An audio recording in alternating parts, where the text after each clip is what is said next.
நான் இன்று இந்த ஜனநாயக தமிழ் தேசிய கூட்டணியுடன் இணைந்து அவர்கள் எல்லோருடன் சேர்ந்து பயணித்து இந்த எதிர்வரும் பாராளுமன்ற தேர்தலில் போட்டியிடப் போவதையிட்டு நான் மிகவும் பெருமைப்படுகின்றேன். இந்த கூட்டணியுடன் இணைந்து எனது மக்களுக்காக நமது தேசியத்தின் பேரில் அவர்களுடன் தொடர்ந்து பயணிக்க எண்ணியுள்ளேன். எனது கணவர் மாமனிதர் ரவிராஜின் பாதையில் நான் தொடர்ந்து பயணித்து தமிழ் தேசியத்துக்காக நான் தொடர்ந்து பயணித்து அவர் விட்ட பயணத்தை தொடர வேண்டும் என்று எண்ணி இந்த கூட்டணியுடன் நான் சேர்ந்து இயங்குகின்றேன். ஜனநாயக தமிழ் தேசிய கூட்டணி எந்தெந்த இடங்களில் சங்கு சின்னத்தில் போட்டியிடப் போகுது என்று இதுவரைக்கும் ஒழுங்கான முடிவுகள் சொல்லப்படாதிருக்கிறது. வடகிழக்கில் எந்தெந்த மாவட்டங்களில் போட்டியிடப் போகுது? வடகிழக்கில் நாங்கள் எங்களை பொறுத்தமட்டில் அனைத்து மாவட்டங்களிலும் போட்டியிடுவதாகத்தான் இருக்கின்றோம். ஆனால் கிழக்கிலே திருகோணமலையிலும் அம்பாறையிலும் ஒரு பலவீனமான நிலையிலே தமிழ் சமூகம் ஜீவித்து கொண்டிருக்கின்றது. அங்கு ஒரு ஆசனம் எடுப்பது என்றால் அங்கு போட்டி போடக்கூடிய தமிழ் கட்சிகள் அனைத்தும் ஒன்றாக கேட்பதன் மூலம்தான் அந்த ஆசனத்தை உறுதி செய்ய முடியும். இதன் காரணமாக நாங்கள் தொடர்ந்து தமிழரசு கட்சியுடனும் பேச்சுவார்த்தை நடத்தியிருக்கின்றோம். அதனுடைய தலைவர் சேனாதி அண்ணர், செயலாளர் டாக்டர் சத்தியலிங்கம் அவர்கள், இப்போது தெரிவு செய்யப்பட்டிருக்கக்கூடிய தலைவர் ஸ்ரீதரன் இவர்கள், நான், சுரேஷ், செல்வம், இப்படி அனைவருமாக பேச்சுவார்த்தைகள் நடத்தியிருக்கின்றோம். அவர்கள் இது சம்பந்தமாக அவர்களுக்கும் எங்களுக்கும் இடையில் ஒரு அண்டர்ஸ்டாண்டிங், ஒரு புரிந்துணர்வு என்று சொல்ல முடியாது, ஒரு ஏற்றுக்கொண்டோம். இது சரியான விஷயம்தான். அதாவது திருகோணமலையில் தமிழரசு கட்சி சின்னத்திலும் அம்பாறையில் எங்களுடைய சின்னமாகிய சங்கு சின்னத்திலும் கேட்பது என்று நாங்கள் கருத்தளவில் ஒத்துக்கொண்டிருந்தோம். அவர்கள் தமிழரசு கட்சியினுடைய மத்திய குழு கூட்டத்திலே பேசிவிட்டு வருவதாக சென்றார்கள். மத்திய குழு கூட்டத்திலேயோ அல்லது அவர்களுடைய பொலிட் பீரோவிலேயோ அதற்கு எதிரான ஒரு தீர்மானம் எடுத்து அவர்கள் 8 மாவட்டங்களிலும் தமிழரசு கட்சி சின்னத்திலே போட்டியிடுவதாக முடிவெடுத்திருக்கின்றார்கள்.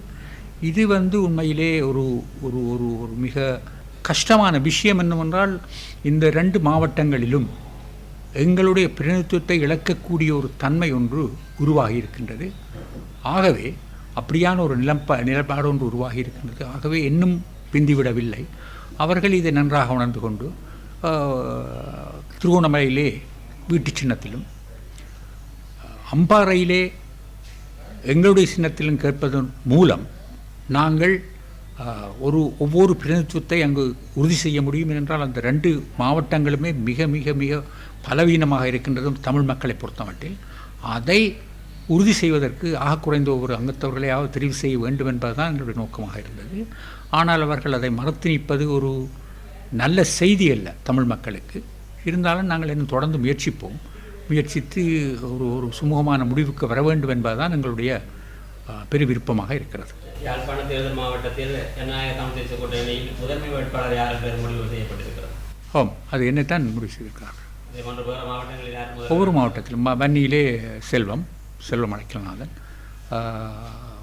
மட்டக்களப்பிலே ஜனா, மற்ற 2 மாவட்டங்களும் என்னத்தான் முடிவு செய்ய வேண்டும். என்றால் நாங்கள் இந்த குழப்பத்திலே இருக்கிறோம் தானே, யார் எந்த கட்சியிலே கேட்பதென்று அது தெளிவாக வந்தவுடன் நாங்கள் முடிவெடுப்போம். இந்த தேர்தலில் ஜனநாயக தமிழ் தேசிய கூட்டணி கொழும்பிலும் போட்டியிடப் போவதாக சில கதைகள் வெளியாகி இருக்கிறது. அவ்வாறு போட்டியிடுவது சந்தர்ப்பம் இருக்கிறது. அது சம்பந்தமாக நாங்கள் சிந்தித்துக் கொண்டிருக்கின்றோம். அதனுடைய சாத்தியக்கூறுகள் சம்பந்தமாக சிந்திக்கின்றோம்.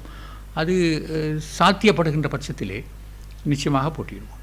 சாத்தியப்படுகின்ற பட்சத்திலே 2024 ஆண்டு நவம்பர் மாதம் 14ஆம் தேதி நடைபெற இருக்கின்ற பாராளுமன்ற தேர்தலிலே தமிழ் தேசிய கூட்டமைப்பாக ஜனநாயக தமிழ் தேசிய கூட்டணியில் ஒரு வேட்பாளராக சங்கு சின்னத்திலே நமது தேசியத்தின் திரட்சியை தொடர்ந்தும் சங்கு சின்னத்தினூடாக முன்னெடுத்து செல்வதற்கு வரும் தேர்தலிலே ஒரு வேட்பாளராக நான் பயணிக்க இருப்பதில் பெருமகிழ்ச்சி அடைகிறேன்.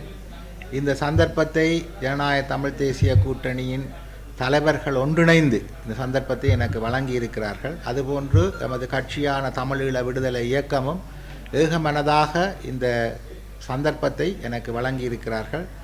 யாழ்ப்பாண மாவட்ட மக்களும் குறிப்பாக வடக்கு கிழக்கு அனைத்து மக்களையும் நினைவுகூர்ந்து மாவட்டத்து மக்கள் கடந்த தேர்தலிலும் எனக்கு பாரிய வரவேற்பை தந்திருந்தார்கள். அதுபோன்று இந்த தேர்தலிலும் எமது தேசியத்திற்கான அரசியல் தீர்வு, நீதி பொறுமுறை, ஒரு தற்சார்பு பொருளாதார கட்டமைப்பு ஆகியவற்றை உருவாக்கி ஒரு வளமான தேசமாக எமது மக்கள், மறைந்த இளைஞர்கள் களம் கண்ட கனவுகள் நனவாக ஒரு வளம் கொண்ட தமிழ் தேசம் உருவாக நாங்கள் பாடுபடுவோம் என்று கூறி மக்களிடம் எங்களுக்கு அமோக ஆதரவை தருமாறும் வேண்டிக் கொண்டு விடைபெறுகிறேன். நன்றி. அதிரடி தள்ளுபடி. இந்தியாவிலிருந்து இறக்குமதி செய்யப்பட்ட நம்பர் 1 ஒரிஜினல் லாவ்கோஸ் டி-ஷர்ட்களை பெற்றுக்கொள்ள இன்றே நாடுங்கள். தொடர்புகளுக்கு 077 91 400 72